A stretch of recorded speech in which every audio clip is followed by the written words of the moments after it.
Hello बच्चों।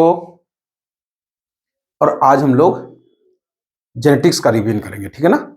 चलो देखो, तो हमने थोड़ा सा पहले ही सब कुछ लिख लिया जिससे समय कम खराब हो। और जेनेटिक्स में एक सेंटेंस है जिसका नाम सुन रखा हो, लाइक बिगेट्स लाइक। ऐसे समझो, पूरा केंद्र बिंदु है ये सेंटेंस। लाइक बिगेट लाइक मीन्स होता है कि प्रत्येक जीव अपनी जैसी संतानों को जन्म देता है। जैसा कि सुन रखा होगा कि हाथी से हाथी का ही बच्चा पैदा होता है, मैंगो सीड से मैंगो प्लांट। तो प्रत्येक जीव जब अपनी जैसी संतान को जन्म देता है, तब भी तुमने देखा होगा कि एक माँ बाप की चाहे 4 संतानें हो, 5 संतानें हो, सब एक दूसरे की फोटोकॉपी नहीं लगते।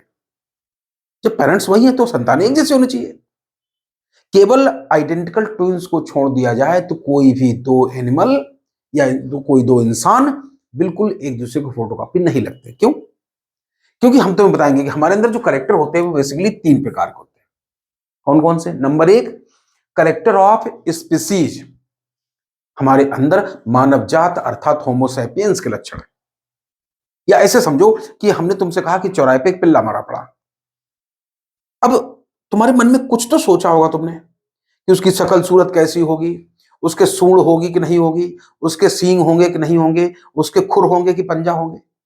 जो भी तुम्हारे मन में इमेज बनी है कि चौराहे पे पिल्ला मर गया, तो जो भी इमेज बनी है वो वास्तव में कुत्ता जात के लक्षणों की इमेज बनी। तो इस तरह से प्रत्येक इंसान के अंदर या प्रत्येक जीव के अंदर एक तो करेक्टर अपनी जात के होते हैं। अगर हमने तुमसे ये कह दिया कि वो जो पिल्ला मरा पड़ा है वो ब्लैक कलर का है या व्हाइट कलर का है, तो तुरंत मन में तुम्हारे एक आइडिया आया कि हो सकता है उसके पेरेंट्स में से उसकी मदर जो है व्हाइट कलर की हो या उसके फादर जो है ब्लैक कलर के हो। यानी कि हमारे अंदर करेक्टर अपने माँ बाप और पेरेंट्स और ग्रैंड पेरेंट्स के भी होते हैं। और तीसरे वो करेक्टर होते हैं जो न तो मानव जात के हैं और ना ही हमारे माँ बाप के हैं। कई बार तुमने देखा होगा कि मान लो होमो सैपियंस पेंटाडेक्टाइलस होता है, 5 उंगलियों वाला होता है, और तुम्हारे माँ बाप के भी 5 उंगलियां हैं। और मान लो किसी भाई बहन के अचानक 6 उंगलियां निकल आई, तो लोग क्या कहेंगे? टेढ़ा निकल गया, औलाद टेढ़ी निकल गई। अर्थात इसी डिग्री ऑफ डेविएशन को, अपनी जात से भिन्न निकल जाने को, अपने माँ बाप से भिन्न निकल जाने को ही कहते हैं वेरिएशन। डिग्री ऑफ डेविएशन को वेरिएशन कहते हैं।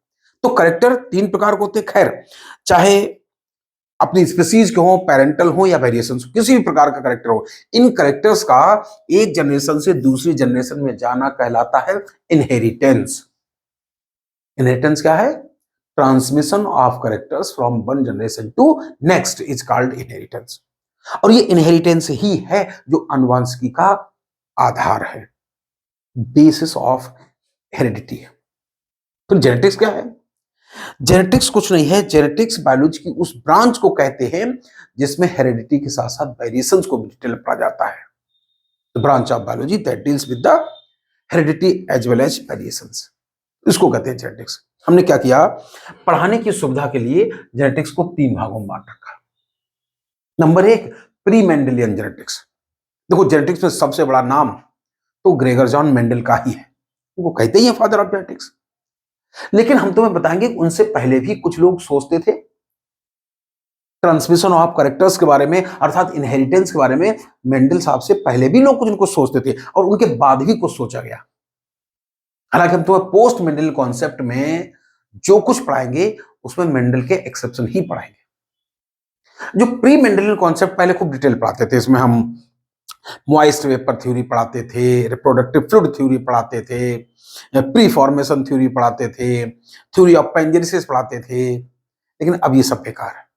हम लोग जरा सी बात करेंगे केवल कि मेंडल साहब से पहले लोग क्या सोचते थे। चलो देखो, अच्छा हमने क्या किया, एक टाइमलाइन बना रखी। और मान लो ये है जीसस क्राइस्ट, तो बताते हैं कि जीसस से जो हमारे पूर्वज थे, हमारे एंसेस्टर थे, वो माँ बाप के करेक्टर बच्चों में कैसे चले जाते हैं। देखो, ये तो पक्की बात है कि मदर के करेक्टर बच्चे में चले जाए क्योंकि उनके पेट से बच्चा पैदा होता है, समझ में आता है। लेकिन फादर का क्या कनेक्शन है बच्चे से? तो हम तुम्हें ये बताना चाहते हैं, माना हमारे पूर्वज बायोलॉजी पढ़े हुए नहीं थे, साइंस पढ़े हुए नहीं थे, लेकिन बच्चे तो उनके भी बॉन्ड होते थे। कोई तो प्रक्रिया उन्होंने भी सोची समझी होगी। जैसे आज बच्चे पैदा होते हैं, ऐसे हजारों साल पहले भी बच्चे पैदा होते थे। तो बिल्कुल उनके मन में ये आइडिया आ गया होगा कि संतान के अंदर पापा के कैरेक्टर आने का एकमात्र साधन है और वो है सेक्सुअल रिप्रोडक्शन। तो बताते हैं हमारे पूर्वजों को आज के नहीं, करीब 8000 बीसी से पता था कि इनहेरिटेंस या कह सकते हो ट्रांसमिशन ऑफ कैरेक्टर्स और साथ-साथ वेरिएशंस छुपी होती है सेक्सुअल रिप्रोडक्शन में। वेरिएशंस का कारण सेक्सुअल रिप्रोडक्शन है और sexual reproduction he transmission of character कराता है। और पता है इसका वो फायदा भी उठाते थे। वो जंगलों में घूमते रहते थे और तमाम वाइल्ड एनिमल्स, वाइल्ड प्लांट में जो नेचुरली वेरिएशंस पाई जाती थी, उनको तलाशते रहते, ढूंढते रहते थे। मान लो उन्होंने कोई गाय देखी कि दूध बहुत देती है, लेकिन जल्दी बीमार पड़ जाती है, डाइट हैवी है, पानी बहुत पीती है। मान लो कोई सांड देखा, देखा कि वो बड़ा डिजीज रेजिस्टेंट है, उसका इम्यून सिस्टम बहुत मजबूत है, कम भोजन में उसका काम चल जाता है, जल्दी बीमार नहीं पड़ता है, सूखा अगर ग्रहण लग जाए तो भी जल्दी बीमार नहीं पड़ता है। तो उन्होंने देखा कि क्यों ना इस ज्यादा दूध देने वाली गाय का इस डिजीज ड्रॉट रेजिस्टेंट सांड से क्रॉस करा दिया जाए, तो हमें ऐसी संतान मिल जाएगी जिसमें दोनों के लक्षण आ जाए। तो इस तरह से बताते हैं हमारे पूर्वज जो वाइल्ड एनिमल थे, उनमें जो नेचुरली वेरिएशंस पाई जाती थी, उनको एक्सप्लोर करते थे, फिर अपने हिसाब से अर्थात सिलेक्टिव ब्रीडिंग करा के डिजायरेबल कैरेक्टर वाले संतानें पैदा करते थे। और उसका बेस्ट एग्जांपल है पंजाब की साहिवाल काऊ, वो ऐसे ही बनाई गई थी। हाँ, लेकिन इस तरह से वो सेक्सुअल रिप्रोडक्शन करा के, क्रॉस करा के डिजायरेबल कैरेक्टर की संतान पैदा करना शुरू तो कर दिए थे, बावजूद इसके उन्हें एक्चुअल मैकेनिज्म नहीं पता थी। साइंस के आधार पर वो स्पर्म, ओवा, एम्ब्रियोनिक डेवलपमेंट ये सब नहीं जानते थे, ना के बराबर कुछ समझते थे। बताते हैं इनहेरिटेंस पर साइंटिफिक स्टडी तो तब शुरू हुई जब आए कौन? Gregor John Mendel. Scientific study की शुरुआत इनहेरिटेंस पर या ट्रांसमिशन ऑफ कैरेक्टर पर साइंटिफिक स्टडी की शुरुआत हुई 1856 में। चाहे 1856 का तो कह दो, चाहे मिड ऑफ 19th सेंचुरी, क्योंकि 18 सेंचुरी पूरी हो गई और ये 56 जो साल हैं ये 19वीं सदी हो गई, इसलिए मिड ऑफ 19th सेंचुरी में अर्थात 1856 में जब ग्रेगर जॉन मेंडल ने गार्डन पी पर मतलब पाइसम सटाइवम पर हाइब्रिडाइजेशन के एक्सपेरिमेंट करना शुरू किए थे। ये जो मटर है ना, जो हम लोग खाते हैं घर में, माना कि मीठी लगती है मगर उसको स्वीट पी नहीं कहते हैं। स्वीट पी तो वास्तव में जंगली मटर को कहते हैं, लेथाइरस ओडोरेटस को, जो घरों में खाई जाती है, भले मीठी लगती है लेकिन इसको गार्डन पी अर्थात पाइसम सटाइवम कहते हैं। इसी पे एक्सपेरिमेंट किया उन्होंने, और एक्सपेरिमेंट किया हम तो बताएं लगातार 7 साल का एक्सपेरिमेंट करते रहे और 2 साल डेटा एनालिसिस में लगा दिए। तो 1865 में क्या कंक्लूजन निकाला, लोगों के सामने उन्होंने प्रेजेंट किया। ये अलग बात है, बाद में बताएंगे, उनकी बातें लोगों की समझ में नहीं आई थी। जब इन्होंने मटर पे एक्सपेरिमेंट करना शुरू किया तो मटर के कई सारे कैरेक्टर सिलेक्ट किए थे, लेकिन फाइनल एक्सपेरिमेंट सिर्फ 7 कैरेक्टर्स पर ही किया था। कौन कौन से थे वो 7 कैरेक्टर? तो एक तरफ से सोचते चलो कि मटर का बीज उगा होगा तो सबसे पहले तो पेड़ पर तैयार होगा, वेजिटेटिव ग्रोथ होगी अर्थात स्टेम हाइट। देखो एक बात होता है, कभी हमारे मुंह से करेक्टर शब्द निकला करेगा, कभी हमारे मुंह से ट्रेट शब्द निकला करेगा। करेक्टर उसको कहते हैं जिसके बारे में बात की जाती है, लेकिन उसके जो इनहेरिटेबल फॉर्म होते हैं, जो विजिबल फॉर्म होते हैं, उनको ट्रेट कहा जाता है। जैसे प्लांट हाइट, अब हाइट तो एक शब्द है, लेकिन अब हाइट के रिस्पेक्ट में पौधा लंबा हो सकता है, बौना हो सकता है। तो टालनेस और ड्वार्फनेस ये हाइट के 2 रूप हैं, हाइट के 2 ट्रेट, ठीक है ना? तो सबसे पहले स्टेम हाइट। नंबर 2, अब जब पौधा ग्रो कर ही गया तो उसपे फूल लगे होंगे, फूल में भी पहले ध्यान तो कलर पे ही जाएगा, तो फ्लावर कलर को भी ध्यान दिया था। वायलेट या कलरलेस अर्थात व्हाइट, हम व्हाइट को कलरलेस कहते हैं क्योंकि कलर और कलरलेस ज्यादा अच्छा रहता है, मतलब एक करेक्टर है, एक करेक्टर नहीं। तो इन्होंने फ्लावर कलर पे भी ध्यान दिया था। साथ साथ जब फूल तोड़ने गए होंगे तो देखें कुछ पौधों पर फूल टॉप पे लगे, कुछ साइड में लगे। अच्छा तुम बताओ किधर फूल लगना ज्यादा अच्छा है? मान लो ये प्लांट है और ये उसकी कोई ब्रांच है, तो ये जो बीच का पोर्शन है ना, इसको एक्साइल कहते हैं या एक्सिला, बगल कहते हैं। ज्यादातर प्लांट चाहते हैं यहां से फूल निकले, जिससे इसकी ग्रोथ में कोई रुकावट ना आए, क्योंकि अगर एपिकल बड फ्लोरल बड में ट्रांसफॉर्म हो गई, यहां पे फूल लग गया, तो प्लांट की हाइट बढ़ना बंद हो जाएगी। तो हम तुम्हें बताएं कि एक्सियल फ्लावर होना डोमिनेंट ट्रेट होता है, जबकि टर्मिनल फ्लावर होना रिसेसिव। देखो, डोमिनेंट किसको कहते हैं तो सबको पता है, समाज में जो कैरेक्टर ज्यादातर लोगों में होता है वही डोमिनेंट होता है ना। तो plant height tall dominant, dwarf recessive. Flower colour violet या रेड कह दो, dominant white recessive. Flower position में कह दो, एक्सियल फ्लावर होना डोमिनेंट ट्रेट और टर्मिनल होना रिसेसिव ट्रेट, है ना। अब सोचो, फूल के बाद क्या बनेगा, फली या फल। मटर के फल को पोड भी कहते हैं, फली कहते हैं हम लोग गांव में। जब भी सब, तो उन्होंने फली में दोनों चीजें ध्यान दी, पोड कलर भी, पोड शेप भी। अरे भाई, सब्जी खरीदने जाते हैं तो पूरा ढेर लगा के हरी हरी मटर रखते हैं, एक आध पीली पीली पिचकी पिचकी निकलती, बेचारे बीन बीन हटाते रहते हैं, बकरी खिला देंगे। ज्यादातर हरी हरी फूली फूली मटर होती है। तो पोड शेप कहें तो इन्फ्लेटेड अर्थात फूली हुई होना डोमिनेंट है, जबकि कॉन्स्ट्रिक्टेड रिसेसिव है। इसी तरह पोड कलर की बात करें तो ग्रीन पोड कलर होना डोमिनेंट और वो रिसेसिव है, येलो होना। अब फली छील के देखिए, अंदर मटर का दाना निकला। ज्यादातर तो फूले फूले दाने निकलते हैं। अगर सीड पे भी दो कैरेक्टर ध्यान दिए थे, सीड शेप, सीड कलर, और हम बताएं गोल मटोल दाना होना अर्थात राउंडेड सीड होना डोमिनेंट था, और झुर्रीदार रिंकल्ड सीड होना कमजोर लक्षण था, रिसेसिव लक्षण था। वैसे चाट खाने जाओ, तवा के ऊपर मटर उबाल के रखते हैं, कैसे होती है, ज्यादातर पीले रंग के दाने होते ना। तो सीड कलर की बात करें तो येलो कलर डोमिनेंट है, और ग्रीन अर्थात कलरलेस होना रिसेसिव। कलरलेस से आसान होता है समझना, बेसिकली तो वो ग्रीन कलर का होता है ना।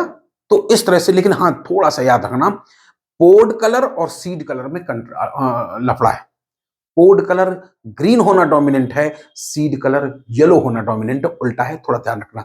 तो एक तो ये 7 कैरेक्टर पढ़े। अगर हम तुमसे यूं ही पूछ दें कि इन 7 कैरेक्टर्स को पढ़ने के लिए खेत में कितने प्रकार की मटर उगाई होगी, कितने प्रकार की वैरायटी पैदा की होगी, तो हो सकता है एक खेत में टॉल प्लांट तो दूसरे खेत में ड्वार्फ, तीसरे खेत में रेड फ्लावर वाले तो चौथे खेत में व्हाइट फ्लावर वाले, पांचवें एक्जियल वाले, छठवें में टर्मिनल फ्लावर वाले।